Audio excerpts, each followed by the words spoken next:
మాజీ మంత్రి సీదిరి అప్పలరాజు గారి కొడుకు ఒక యాక్సిడెంట్ చేసి ఒకరి చావుకి కారణమైతే అతని మీద ప్రభుత్వం కేసు పెడితే జగన్మోహన్ రెడ్డి గారికి చాలా ఆవేదన కలిగింది. ఈరోజు మత్స్యకారులను చంద్రబాబు నాయుడు ప్రభుత్వం ఎంత దారుణంగా హింసిస్తూ ఉంది అంటే చిన్న ఎగ్జాంపుల్ ఆ సిదిరి అప్పలరాజు కథ వింటే. సిదిరి అప్పలరాజు కొడుకు 18 ఏళ్ళ పిల్లోడు.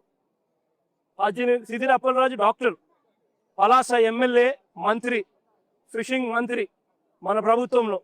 సిదిరి అప్పలరాజు కొడుకు 18 ఏళ్ళ పిల్లోడు. బైకు తోలుతా ఉండి కర్మవశాత్తు బైకు తోలుతా ఉండి ఎవరిలో గుద్ది బైకు తోలుతా ఉండి ఒక మనిషి చనిపోయాడు. ఇంత అమానుషమా అని చెప్పి ప్రశ్నించాడు ఆయన. సీదిరి అప్పలరాజు గారు మత్స్యకార వర్గానికి చెందినవాడు. ఇట్లా కేసు పెట్టడం అనేది మత్స్యకార వర్గాలను అణిచివేయడంలో భాగం అని కూడా విమర్శించాడు. ఇంత చేస్తే అసలు సీదిరి అప్పలరాజు గారు తన కొడుకు యాక్సిడెంట్ చేశాడు అనే విషయాన్ని దాచిపెట్టడానికి కూడా ప్రయత్నించాడు.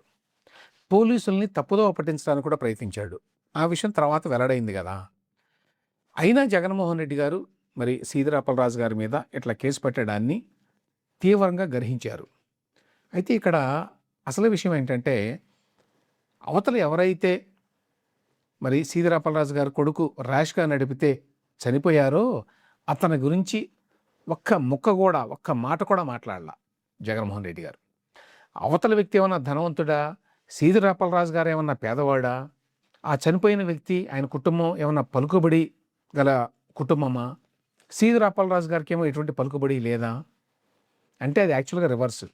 ఎవరైతే చనిపోయారో ఆ వ్యక్తి పేరు దానయ్య. అతను గొర్రెల్ని పెంచుకుంటూ బతుకుతాడు, గొర్రెల కాపరి.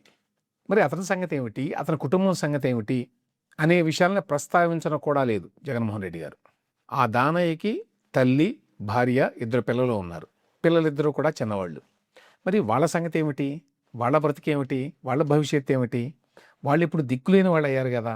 ఆ విషయాన్ని గురించి ఆలోచించడానికి జగన్మోహన్ రెడ్డి గారికి సమయమే దొరకలేదా? సీదిరి అప్పలరాజు గారి గురించి మరి అంత ఆవేదనతో మాట్లాడిన జగన్మోహన్ రెడ్డి గారికి అవతల ఒక గొర్రెల కాపరి కుటుంబం ఎటువంటి తప్పు లేకుండా బలయ్యారు కదా ఈ యాక్సిడెంట్లో. వాళ్ళ సంగతి ఏమిటని మాట్లాడాల. తర్వాత జగన్మోహన్ రెడ్డి గారు ఎప్పుడైనా ఏదైనా యాక్సిడెంట్ కానీ ఇట్లాంటివి ఏదైనా జరిగినప్పుడు, ప్రమాదాలు కానీ, ఆ బాధితులకి ప్రభుత్వం ఎంతో కొంత ఎక్స్గ్రేషియా ఇచ్చిందనుకోండి, 5 లక్షలు 10 లక్షలు, అంతకాదు 1 కోటి రూపాయలు ఇవ్వాలి, 2 కోట్లు ఇవ్వాలి అని చెప్పి డిమాండ్ చేస్తూ ఉంటారు.